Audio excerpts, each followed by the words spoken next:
بسم اللہ الرحمن الرحیم۔ السلام علیکم۔ ہمارے پچھلے ویڈیو میں ہم نے دیکھا کہ کس طرح عرب ملک میں حضرت ابراہیم علیہ السلام کے دور سے کم و بیش 1000 یا 2000 برس بعد بت پرستی کا آغاز ہو چکا تھا، جو کہ مسلسل حضور اکرم صلی اللہ تعالیٰ علیہ وسلم کی پیدائش تک جاری رہا اور اس کے بعد بھی یہ سلسلہ چلتا رہا۔ آج ہم ان بتوں کے بارے میں جانیں گے جنہیں عرب ملک کے لوگ پوجا کیا کرتے تھے۔ آپ صلی اللہ تعالیٰ علیہ وسلم کی ولادت مبارکہ کے وقت عربوں اور خصوصاً مشرکین مکہ میں جن بتوں کو بہت اہم جانا جاتا تھا ان کی تفصیل درج ذیل ہے۔ نمبر 1، حبل۔ یہ مشرکین مکہ کے سب سے اہم ترین بتوں میں سے ایک تھا۔ دراصل یہ اہل شام کا دیوتا بال تھا، جس کے معنی طاقتور کے ہیں، اور جسے عربوں نے بال کی تعریف شدہ شکل حبل کا نام دیا۔ یہ بت قریش مکہ کو انسانی مورت کی شکل میں ملا جو سرخ عقیق سے تراشا ہوا تھا۔ اس کا دایاں ہاتھ ٹوٹا ہوا تھا۔ قریش مکہ نے وہ سونے کا بنوا کر لگا دیا۔ حبل خاص خانہ کعبہ کی چھت پر نصب تھا۔ مشرکین مکہ جنگوں میں اسی حبل کا نام لے کر نعرے لگاتے تھے۔ فتح مکہ کے موقع پر حضرت علی رضی اللہ تعالیٰ عنہ نے اسے پاش کر دیا۔ نمبر 2 ہے عزا۔ مکہ سے چند میل دور وادی نخلہ میں کیکر کے ایک درخت کے نیچے عزا کا تہان تھا، جہاں عزا کا بت نصب تھا، جبکہ خانہ کعبہ میں بھی عزا کا بت رکھا ہوا تھا، جسے فتح مکہ کے وقت توڑا گیا، جبکہ وادی نخلہ میں عزا کی اصل بت کو توڑنے کے لیے حضرت خالد بن ولید رضی اللہ تعالیٰ عنہ کو بھیجا گیا۔ عزا کا بت مشرکین مکہ کے نزدیک سب سے عظیم ترین بت تھا۔ نمبر 3 ہے لات۔ یہ طائف میں اس جگہ نصب تھا جہاں آج کل مسجد طائف کا بایاں مینار ہے۔ لات کے معنی ہے ستو گھولنے والا۔ دراصل یہ ایک شخص تھا جو حاجیوں کو ستو گھول کر پلایا کرتا تھا۔ بعد میں عمرو بن لاہی کے ایما پر اس کا بت بنا کر اس کی پوجا کی جانے لگی۔ قریش رات کو سونے سے پہلے عزا اور لات کی پوجا کیا کرتے تھے اور قسم بھی انہی دو بتوں کی کھایا کرتے تھے۔ نمبر 4، منات۔ یہ عرب کا سب سے قدیم ترین بت تھا جو مکہ اور مدینہ کے بیچ میں مشلل کے علاقے میں قدید کے مقام پر سمندر کے قریب نصب تھا۔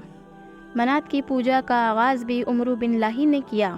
قبائل اوس و خزرج جب حج کر کے واپس مدینہ کو روانہ ہوتے تو منات کے بت کے پاس ہی احرام اتارا کرتے، جبکہ بنو ازد اور بنو غسان تو باقاعدہ اس بت کا حج بھی کرتے تھے۔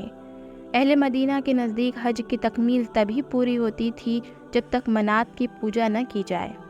اس بت کو بھی نبی کریم صلی اللہ تعالیٰ علیہ وسلم کے حکم سے فتح مکہ کے لیے جاتے وقت حضرت علی رضی اللہ تعالیٰ عنہ نے مہدم کر دیا۔ نمبر 5، اصاف و نائلہ۔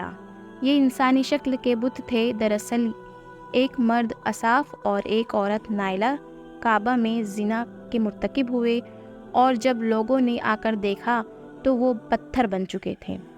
اہل مکہ نے اسے عبرت کے لیے صفا اور مروہ پر رکھ دیا تھا، مگر انہیں بھی عمرو بن لاہی حرم کعبہ میں لے آیا اور زمزم کے پاس رکھ دیا۔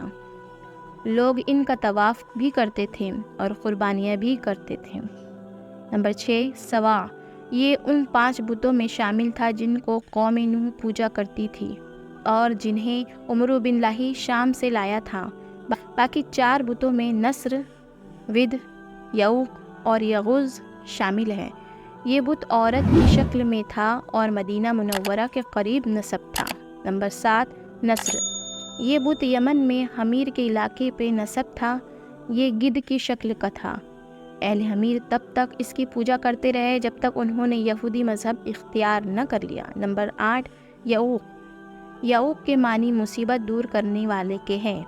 گھوڑے کی شکل والا یہ بت عمرو بن لاہی شام سے لایا تھا اور اسے بنو ہمدان اور خولان کے حوالے کر دیا، جو اسے اپنے ساتھ یمن لے گئے اور اسے صنعاء سے کچھ فاصلے پر ارحب کے مقام پر نصب کر کے اس کی پوجا شروع کر دی۔ نمبر 9، یغوث۔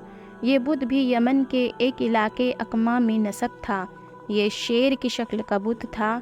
یغوث کے معنی فریاد کو پہنچنے والا کے ہوتے ہیں۔